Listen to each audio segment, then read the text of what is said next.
नमस्कार मित्रांनो, स्वागत आहे तुमचं मराठी टेक मित्र या यूट्यूब चॅनलमध्ये. कांदा उत्पादक शेतकऱ्यासाठी महत्त्वाचं असं अपडेट आहे. तर कांदा उत्पादक जे शेतकरी आहेत, त्यांच्या कांद्याला म्हणजे महाराष्ट्रातील जे कांदा उत्पादक शेतकरी होते, त्यांच्या कांद्यावरील निर्यात बंदी ही लागू केलेली होती. परंतु आता केंद्र सरकारने कांद्यावरील निर्यात बंदी उठवली आहे. परंतु याच्यामध्ये महत्त्वाचं असं अपडेट आहे, ते आपण या व्हिडिओमध्ये जाणून घेऊ. तर पहा, कांदा उत्पादक शेतकऱ्यांना दिलासा, कांद्यावरील निर्यात बंदी केंद्र सरकारने उठवली.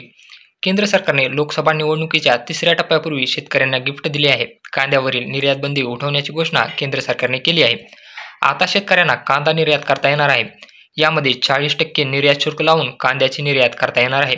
गेल्या काही दिवसांपासून कांदा निर्यात बंदीमुळे शेतकरी नाराज होते. नाशिक जिल्ह्यात हा मुद्दा चांगला चर्चेत होता. तसेच 31 मार्च 2025 पर्यंत देशी चण्याच्या आयातीवर शुल्कात सूट दिली आहे. हे बदल 4 मे पासून लागू होणार असल्याचे अर्थ मंत्रालयाने म्हटले आहे. म्हणजे आता जो महाराष्ट्रातील किंवा भारतातील कांदा आहे, तो आता निर्यात करता येणार आहे. परंतु याच्यावर 40% हे निर्यात शुल्क लावले जाणार आहेत. तर तुम्हीही जर कांदा उत्पादक शेतकरी असाल, तर तुम्ही कमेंटमध्ये सांगा की हा जो निर्णय आहे तो तुम्हाला आवडला की आवडला नाही. 40% निर्यात शुल्क हे योग्य आहेत की नाही, ते तुम्ही कमेंट बॉक्समध्ये नक्की सांगू शकता. व्हिडिओ आवडला असल्यास चॅनलला नक्की सबस्क्राईब करा आणि बेल आयकॉनला प्रेस करायला विसरू नका.